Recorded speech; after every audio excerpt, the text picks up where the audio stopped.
ஓம் சாய்ராம், ஜெய் சாய்ராம். என் அன்பு குழந்தையே, நான் உனக்குள் உன்னுடன் இருக்கும் வரை எந்த கட்ட சக்திகளும் உன்னை நெருங்காது. உன் கர்ம வினைகள் விலகிவிட்டது. செல்வம் உன் வீடு தேடி வரும்.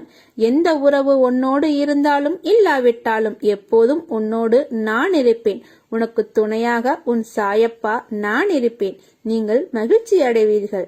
யாரேனும் நூற்றுக்கணக்கான விஷயங்களை உங்களுக்கு எதிராக கூறட்டும், ஆனால் கசப்பான எந்த விதத்திலும் எவ்விதத்திலும் அவர்களுக்கு பதில் அளிக்கும்படியான சீற்றம் கொள்ளாதீர்கள்.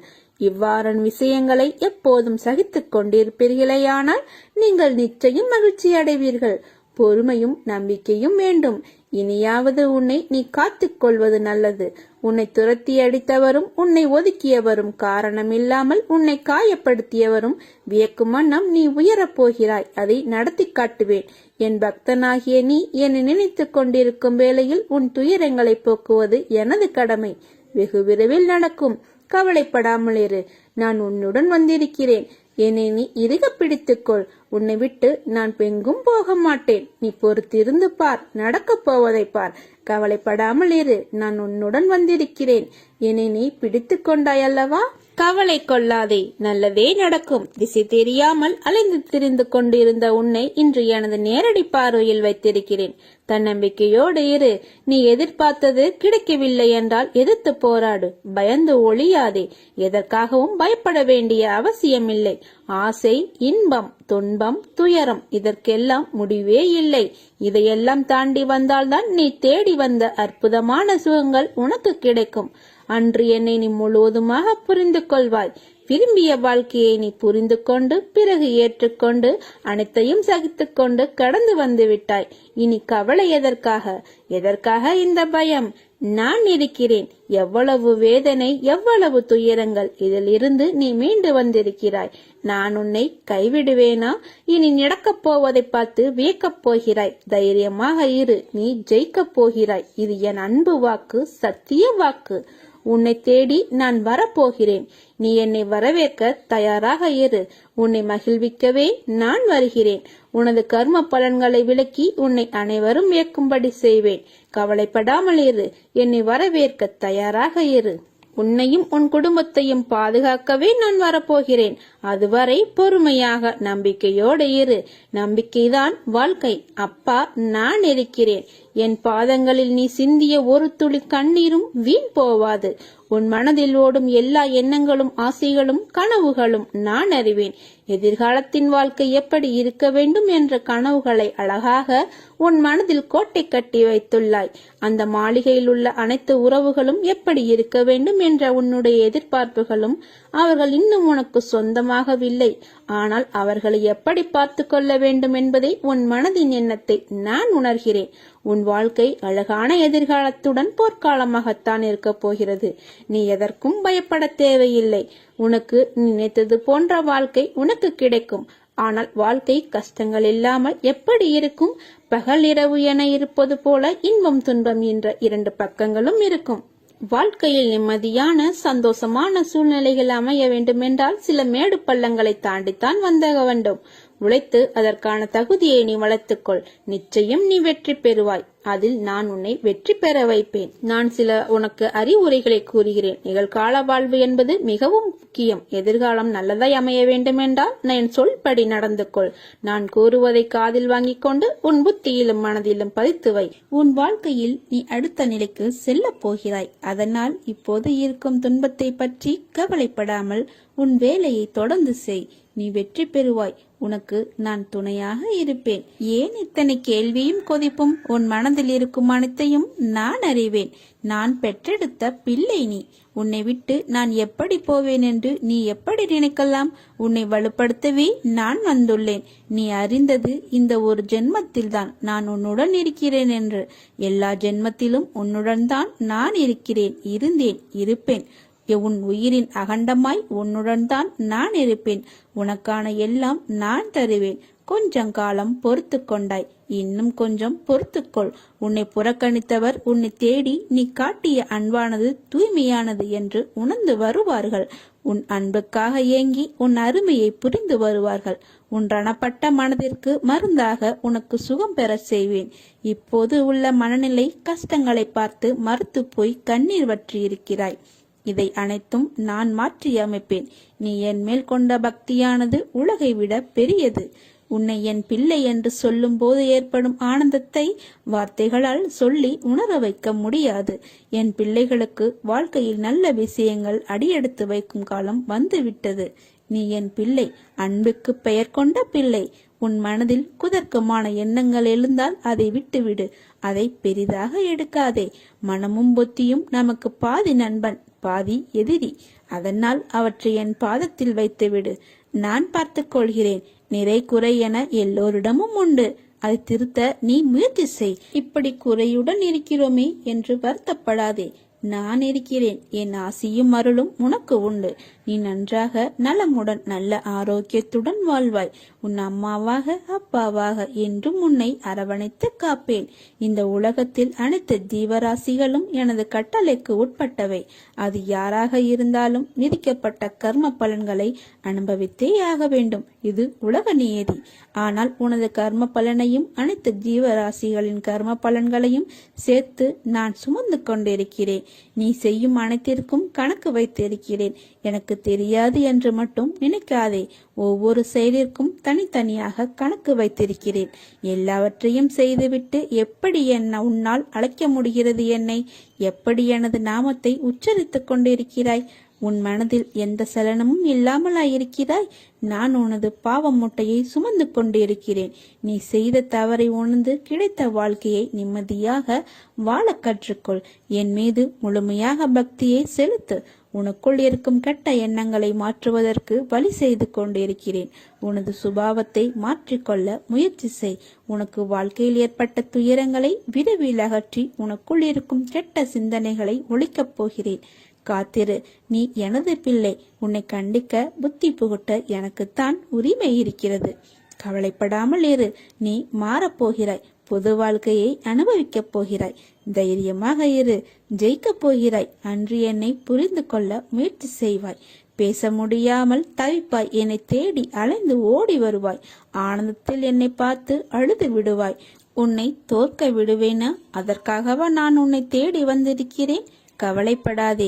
நிச்சயமாக உன்னை கரை சேர்ப்பேன். இது தெரியாமல் கவலைப்பட்டு கொண்டிருக்கிறாய். நம்பிக்கையோடு இரு. நம்பிக்கைதான் வாழ்க்கை. அப்பா நான் இருக்கிறேன் நிழலாக. பஞ்சபூதங்களான இவ்வுடம்பு அழியக்கூடியது, நிலையற்றது. ஆனால் அதனுள் இருக்கும் ஆன்மாவே பரம்பொருள். அதுவே அழியாததும் நிலையானதுமான பரிபூர்ண உண்மையாகும். இப்புனித மெய்மை உணர்வு நிலை அல்லது பிரம்மமே மனதிற்கும் புலன்களுக்கும் அதிபதியாகும். நம்மை ஆட்டுவிப்பவரும் நம் சாய்பாபாவே. அவரே நம் பரம்பொருள். பயபக்தியோடும் உண்மையோடும் ஆன்ம உணர்வோடும் கண்ணீரோடும் நீ என்னிடம் செய்கின்ற பிரார்த்தனைகளுக்கு கேட்டுக்கொண்டு தான் இருக்கிறேன். நான் அளிக்கும் பதில்களை உன்னால் புரிந்து கொள்ள முடியாமல் போய்விடுவதால் உன் மனம் போன போக்கில் சுதந்திரமாக நடந்து தட்டி கழித்து விடுகிறாய். அதனால் பலனை அடைய முடிவதில்லை. உன் விருப்பப்படி செய்யவும் நடக்கவும் வாழவும் நான் உனக்கு சுதந்திரம் கொடுத்திருக்கிறேன். அதனால் தான் என் செய்கைகளை புரிந்து கொள்ளாமலும் எனக்கு கீழ்ப்படிந்து நிற்காமலும் உனது சுயமான போக்கின்படி உன்னால் நடக்க முடிகிறது. இந்த சுதந்திர உணர்வுதான் உன்னை இந்த அளவுக்கு கீழே இறக்கி வைத்து விட்டது.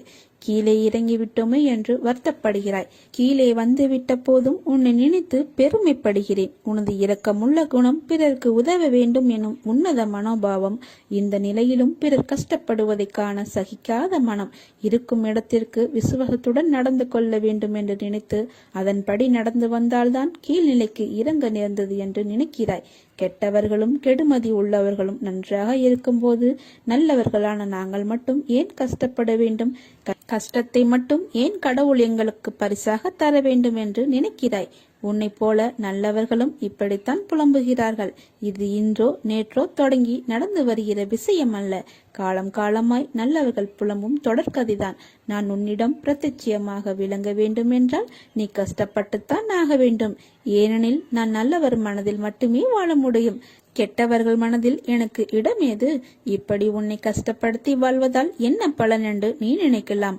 நான் உன்னை பக்குவப்படுத்தி பெருமைப்படுத்துவதற்கு உனக்கு தந்த வரப்பிரதசமாக இது கொடுத்திருக்கிறேன். உன்னுடைய தகுதிக்கும் தாங்கும் சக்திக்கும் ஏற்பத்தான் கஷ்டத்தை தருகிறேன். இதை உன்னால் சமாளிக்க முடியும் என்று தெரிந்த பிறகே கஷ்டம் வர தயாராக இருக்கிறது. இந்த நேரம் நீ வேகமாக செயல்பட வேண்டும். நிறைய சிந்தனை செய்ய வேண்டும். இதன் மூலம் இப்போது உள்ள நிலையை விட பல மடங்கு உயர்வடைய வேண்டும் என்பதற்காகவே இதை உனக்கு கொடுத்தேன். இதோ இருள் நீங்கி பிரம்ம முகூர்த்த நேரம் ஆரம்பமாகிவிட்டது. உன் கஷ்டங்களும் பிரச்சனைகளும் முடிந்து போகும்.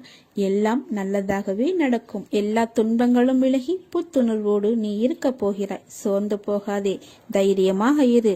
நான் உன்னுடன் உன் கூடவே இருக்கிறேன். எண்ணங்கள் என்ற வலையில் எல்லோரும் சிக்கிக் கொள்வது இயல்புதான். ஆனால் எண்ணங்கள் தான் செயலின் வெளிப்பாடு என்ற உண்மையை மறவாதே. உன் எண்ணங்களை நேர்மறையில் கொண்டு வா, எல்லாம் சரியாகும். எதிர்மறையை தகர்த்து விடு. உன் வாழ்க்கை என் பொறுப்பு. உன்னை விட்டு நான் விலக மாட்டேன். உன் அம்மாவாக அப்பாவாக என்றும் உன்னை காப்பேன். உன் வாழ்க்கைக்கு நானே பொறுப்பு. இந்த உலகில் எத்தனையோ ஜீவராசிகள் எதுவும் மாயை வலையில் சிக்காமல் இருப்பதில்லை. இந்த பிரபஞ்சத்தில் நீ எதை விதைத்து அதன்படி வாழ்ந்தாலும் மாயை இடைத்தரகராக வந்து உன்னை அலைக்கழிக்கும். எல்லா காலகட்டத்திலும் மாயைக்கு இயற்கை துணையாக நிற்கும். நீ நல்லது செய்து கெட்டதாக முடிவதும், கெட்டது செய்து நல்லதாக முடிவதும் மாய சக்தியால் தான் நடக்கிறது. மாய சக்தி பிரபஞ்சம் முழுவதும் பரவி இருக்கிறது. உன் வினையை நீ அறுவடை செய்தாலும் நிகழ்காலத்தில் நீ வாழும் போது இடம், பொருள், ஏவலை பயன்படுத்தி உன்னை உயர்த்தவும் தாழ்வடையவும் செய்கிறது. இதை எதிர்கொண்டு தான் வாழ்ந்துதான் ஆக வேண்டும். நிகழ்காலத்தில் உனக்கு பல பாடங்களை கற்பிக்கிறது. இந்த மாயை வெல்வது எப்படி? மாயை வெற்றி கொள்ள அதிகப்படியான சகிப்புத்தன்மை, நம்பிக்கை, நீடித்த பொறுமை தேவை. கெட்டது உன்னை அடையும் போது வேகம் அதிகமாக உள்ளது. நல்லது நிதானமாக பயணித்தாலும் சோதனையை சந்திக்காமல் வெளிவராது. முடிவு நீ ஏற்கும் பக்குவத்தில் தான் உள்ளது. மனதார அதை ஏற்றுக்கொள். மனதில் எதையும் தாங்கி சோகத்தில் மூழ்காமல் அதனோடு பயணிப்பதை மாயை எதிர்கொள்ள சிறந்தது. வருவதை ஏற்று மனதில் வெறுமையை உருவாக்கி மனம் அமைதி பெறுவதே மாயையை வெல்வதாகும். நற்செயல் சிந்தனை உன்னை உயர்த்தும். மாயை உன்னை சுழல விட்டாலும் வெற்றியை அளிக்காமல் விடாது. உன் வினை உன்னை துன்புறுத்தி வேதனையில் அலையவிட்டாலும் அதை மனதார ஏற்றுக்கொள். இதுவே வினையை அறுக்கும். இறந்த காலத்தையும் எதிர்காலத்தையும் மறந்து நிகழ்காலத்தில் உண்மையாக வாழ். நீ செய்த செயலை நினைத்து அது தவறான செயல் இருப்பதை அறிந்து அதை மீண்டும் வராமல் பார்த்துக்கொள். தவறு செய்வது இயல்புதான். ஆனால் அதை மீண்டும் செய்யாமல் பார்த்துக்கொள். பிறர் உன்னால் படும் வேதனையே உனக்கு வினையாக தொடர்ந்து மாயையில் சிக்க வைக்கும். பொறுமை, நிதானம் அவசியம் தேவை. இதைவிட மிக பெரியது சகிப்புத்தன்மை. சகிப்புத்தன்மை கொண்டவன் மாயையை வென்று விடுகிறான். எனவே வாழ்க்கை பயணத்தை இனிமையாக்கி மாயையை வெற்றிக்கொள். உனக்கு எல்லா சூழ்நிலைகளிலும் நான் துணை நிற்பேன். என் வார்த்தைகள் மீது நம்பிக்கை வைத்து செயல்படு. வாழ்க்கையில் நீ உயர்ந்த நிலையை அடைவாய். வாழ்வில் என்றும் நாணயம் போல இரு பக்கம் இருக்கும். ஆனால் அதில் ஏதோ ஒன்றில்தான் நமக்கென்ற தேவைப்படும் பக்கம் இருக்கும். நமக்கான இடம் வரும் வரை நம் பக்கத்திற்காக காத்து கொண்டுதான் இருக்க வேண்டும். இந்த கணம் மிக கடினமாக தோன்றினாலும் அடுத்த கணம் மிக அதிக சுகமாக தோன்றக்கூடும். எனவே எந்த நேரத்திலும் வாழ்க்கையை வெறுக்கக்கூடாது. நம்பிக்கை மற்றும் பொறுமையை இழக்காமல் இருங்கள். உனது தோஷங்கள் விலக உன் விருப்பப்படியே உன் வசதிக்கு ஏற்றவாறு தானங்கள் செய். மங்களம் உண்டாகும். அனைத்தும் நலமாகும். பந்தயத்தில் பல குதிரைகள் வந்து கலந்து கொள்ளும். ஓடும் குதிரை மட்டும்தான் வெற்றியை பறிக்கிறது. பிறக்கும் மனிதர்கள் எல்லோருக்கும் வாழ்க்கை ஒன்றுதான். நம்பிக்கை கொண்டு முயற்சிப்பவருக்கும் தான். மனிதன் எந்த மதத்தையும் பின்பற்றலாம். ஆனால் ஒரே ஒரு மதத்தை மட்டும் பின்பற்றக்கூடாது. அதுதான் தாமதம். என் திறமையை நீ தெரிந்து கொள்ளாமல் இருக்கிறாய். பிற உலகை நம்பி என்னை உதாசீனப்படுத்துகிறாய். அப்படி இருக்கையில் என் உதவி உனக்கு எப்படி கிடைக்கும்? நான் இருக்கிறேன் என்ற விஷயத்தை நீ மறந்து விடாதே. நீ இருப்பதையும் நான் மறக்க மாட்டேன். நம்முடைய இருவரின் அனுபந்தத்திலேயே நான் இருக்கிறேன். அதை தெரிந்து கொள். அது போதும். நான் உன்னை காப்பாற்றுகிறேன். எல்லாம் நன்மைக்கே என்று நம்பு. உன் நம்பிக்கையும் பொறுமையும் தான் வாழ்க்கையை வெற்றி என்னும் திசையில் பயணிக்க வைக்கும். நீ சிறு வயது முதற்கொண்டே கஷ்டங்களை பார்த்து வளர்ந்து இன்று முன்னேறும் தருவாயில் ஏற்படும் தடைகளால் மனதைரியத்தை இழந்து வருகிறாய். துவளாதே. உனக்கு துணையாக நான் வருவேன். உன்னை சிம்மாசனத்தில் அமர்த்தும் வரை உன்னை நான் தாங்குவேன். இது என் சத்திய வாக்கு. நீ என் அதிதீவிர விசுவாசி. நீ என்னுடன் மிகவும் நெருக்கமாக இருப்பதால் ஒவ்வொரு முறையும் நீ உன் கண்களை மூடும் போது என் இருப்பை நீ உணர வேண்டும். உன் ஆழ்மனதில் ஆழமாக பார். நான் உன் பெயரை அன்புடன் அழைப்பது உனக்கு கேட்கவில்லையா? நீ விரும்பும் போது காவி உடை அணிந்த 12 துறவிகள் உன்னை சுற்றி காவலுக்கு நிற்பதை காண முடியவில்லையா? உன் வீட்டிலோ அல்லது கோயிலிலோ தொடர்ந்து 14 நாட்கள் தனி தீபம் ஏற்றி வா. நீ நினைப்பது நிறைவேறும். அப்பா, நான் இருக்கிறேன். நீ அழுதாலும் சிரித்தாலும் என்னை திட்டினாலும் உனக்கு எது நல்லதோ அதை மட்டுமே நான் தருவேன். ஏனென்றால் நான் உன் தாய். ஒரு தாய்க்கு மட்டுமே தெரியும் தன் குழந்தைகளுக்கு எது நல்லது என்று. குழந்தையே, முதலில் ஒன்றை புரிந்து கொள். இந்த உலகத்தில் குறைகளே இல்லாத குடும்பம் கிடையாது. வேதனையும் வலியும் இல்லாத மனிதன் கிடையாது. வாழ்நாள் முழுவதும் மகிழ்ச்சியை மட்டுமே அனுபவித்தவனும் கிடையாது. இதுவே உலகின் இயல்பு நிலை என்பதை அறிந்து வாழ பழகிக்கொள். இக்கரைக்கு அக்கறை பச்சையாகத்தான் தெரியும். ஆனால் அருகில் சென்றால்தான் உண்மை தெரியும். அதுபோலத்தான் நீ நினைக்கும் சில விஷயங்களும்.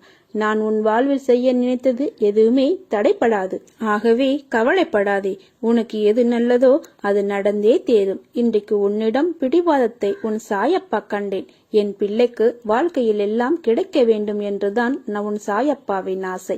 ஆனால் அதில் சின்ன வித்தியாசங்கள். உனக்கு நல்லனவற்றை மட்டுமே உனக்கு வழங்க நான் ஆசைப்படுகிறேன். என் பிள்ளை இன்றைக்கு பிடிவாதம் பிடித்ததற்கு அர்த்தம் வாழ்க்கையில் எனக்கென்று எதுவும் கிடையாதா, என் கனவுகள் நிறைவேறாமல் அப்படியே இருக்கின்றதே என்ற ஆதங்கம்தான். ஏன் எனக்கு மட்டும் இப்படி என் வாழ்க்கையை நான் சந்தோஷமாக அனுபவிக்க எனக்கு நேரம் நீங்கள் ஏன் தரவில்லை என்று என் பிள்ளை என்னிடம் ஏங்கும் அளவுக்கு வாழ்க்கையில் கர்மா என் பிள்ளையை கொண்டு போய் நிம்மதியில்லாத சூழ்நிலையை உருவாக்கி கொண்டு விட்டதே என்று என் மனம் வலிக்கிறது. சாயப்பா, உங்களைதானே என் உயிராக நான் கருதுகிறேன். உங்கள் சொல்தான் எனக்கு வேத வாக்கு என்று நினைக்கும் உங்கள் பிள்ளைக்கு நீங்கள் இப்படியாய் செய்வது என்று ஒரு பக்கம் கோபத்துடனும் வருத்தத்துடனும் ஏங்கி நிற்கும் நிலையை பார்த்து கண்ணீர் வருகிறது. ஏன் சாயப்பா, எனக்கு மட்டும் விதித்த விதி என் அன்பு எங்கும் எல்லோராலும் அவமதிக்கப்படுகிறது? ஏன் என்னை யாரும் புரிந்து கொள்ள மாட்டார்களா? தப்பு என்னிடமே ஏன் கூறுகிறார்கள் என்றுதானே உன் ஏக்கம், உன் கவலை. என் பிள்ளை நீ. மற்றவர்கள் எப்படியும் இருக்கட்டும். நான் என் சாயப்பா பிள்ளையாக அவர் சொன்ன வார்த்தையே உலகம் பேதம். அவர் வழியே எனக்கு வழி என்று இருக்கும் என் பிள்ளைக்கு நான் வழிகாட்டுகிறேன். அப்படி இருக்கையில் உனக்கு நான் அறிவுரை கூறுகிறேன். அந்த அறிவுரை நீ உன்மேல் தவறு என்றால்தான் நான் உனக்கு சொல்கிறேன் என்று நீ நினைக்காதே. நீ என் பிள்ளை என்பதை நீ புரிந்து கொள். உனக்கு எப்போதும் பக்க பலமாக நிற்பேன். உனக்கு நிச்சயம் ஜெயம் உண்டாகும். உன்னை விட்டு நான் விலகுவதும் இல்லை. உன்னை விலகி போகும்படி நான் செய்வதும் இல்லை. உன் அம்மாவாக அப்பாவாக என்றும் இருப்பேன். கவலையை விட்டொழியும். உறுதியுடன் இரு. என் பக்தர்கள் துக்கப்படுவதில்லை. சீரடியில் நீர் கால் வைத்த அக்கணமே உம்முடைய துன்பத்திற்கு முடிவேற்பட்டு விட்டது. நீ தடங்கல்கள் என்னும் கடலில் கழுத்து வரை மூழ்கி போயிருக்கலாம். துக்கமும் வேதனையுமாகிய படுகுழியில் ஆழமாக அமிழ்ந்து போயிருக்கலாம். ஆனால் யார் இந்த மசூதி மாயின் படிகளில் ஏறுகிறாரோ அவர் சுகத்தின் மீது சவாரி செய்கிறார் என்று அறிந்து கொள்ளுங்கள். வானமே இடிந்து மேலே விழுந்தாலும் உன் நிலையில் நீ உறுதியாக இரு. தாங்கும் சக்தியை நான் கொடுக்கிறேன். உன் பின்னும் முன்னும் நானே பாதுகாவலனாக இருப்பேன். பொறு. உன்னுடைய கவலைகளை தூர ஏறி. உன்னுடைய துன்பங்கள் ஒரு முடிவுக்கு வந்துவிட்டன. ஒருவன் எவ்வளவுதான் நசுக்கப்பட்டு வேதனைப்பட்டவனாக இருப்பினும் இச்சமாதியில் கால் வைத்தவுடனே அவன் மகிழ்ச்சியின் பாதையில் செல்கின்றான். உனது எண்ணங்கள் அனைத்தும் நிறைவேறப் போகிறது. யாரும் இல்லையே, எல்லாம் தவறாக நடக்கிறதே, என்ன செய்வது என்று நினைக்காதே. உன் அப்பா சாய்பாபா நான் இருக்கிறேன். நல்லவனோ கெட்டவனோ அதை நான் பார்ப்பதில்லை. என்னை நம்பி முழுமையாக சரணடைந்து விட்டவர்களை நான் புறம் தள்ளுவது இல்லை. அவர்களுடைய அனைத்து விஷயங்களுக்கும் நான் பொறுப்பேற்கிறேன். அவர்களை காப்பதே என்னுடைய வேலை. அவர்களின் நன்மை தீமை கணக்கை பார்த்து காப்பாற்றும் தன்மையுள்ளவன் அல்ல நான். அதை வேறு ஒருவன் பார்த்து கொள்வான். அதற்கேற்ப பலன் தருவான். நான் தரும் நன்மைகள் அனைவருக்கும் பொதுவானவை. எனது தராசு தட்டுக்கள் யாருக்காக ஏறுவதும் இல்லை, இறங்குவதும் இல்லை. அதை போல என்னை 40 ஆண்டுகள் வணங்கியவனாக இருந்தாலும் சரி, 4 நாட்கள் வணங்கியவனாக இருந்தாலும் சரி, ஆத்மார்த்தமாக என்னை நோக்கி கூப்பிட்டால் உடனடியாக நான் ஓடி வருவேன். உன்னை கண்கிலங்க விட மாட்டேன். உனக்கு ஏற்பட்ட விஷயங்கள், அவமானங்கள் எல்லாம் எனக்கு தெரியும். பார்த்து கொண்டுதான் இருக்கின்றேன். உன்னுடனே இருந்து உன் உணவு சாப்பிட்டு உன்னை ஏமாற்றுகிறார்கள் என்பதும் எனக்கு தெரியும். சில நேரங்களில் உயிர் விடவும் யோசிக்கிறாய். அந்த தவறான எண்ணத்தை உன் மனதில் இருந்து தூக்கி வீசு. என் பிள்ளைகள் கோழைகள் அல்ல. வாழ்க்கையே போர்க்களம், வாழ்ந்துதான் காட்டணும் என்று நினைக்கும் தைரியசாலிகள் என் பிள்ளைகள். உன் வாழ்க்கையை நீ வாழ். உன் கண்ணிற்கு ஆளானவர்களை நான் பார்த்து கொள்கிறேன். அவர்களை எப்படி பந்தாடுகின்றேன் என்று மட்டும் நீ பார். நீ தனியாக இல்லை. உன்னுடன் உன் அப்பாவாகிய நான் இருக்கும்போது நீ எதற்கும் கவலைப்படாதே. நாளை ஏதாவது ஒரு ரூபத்தில் நான் உனக்கு காட்சி அளிப்பேன். உனக்காக நான் சீரடியில் இருந்தே வருவேன். உனக்கு பிடித்த அப்பா நான் எல்லாவற்றையும் பார்த்துக் கொள்கிறேன். கவலையின்றி இரு. நல்லதே நடக்கும்.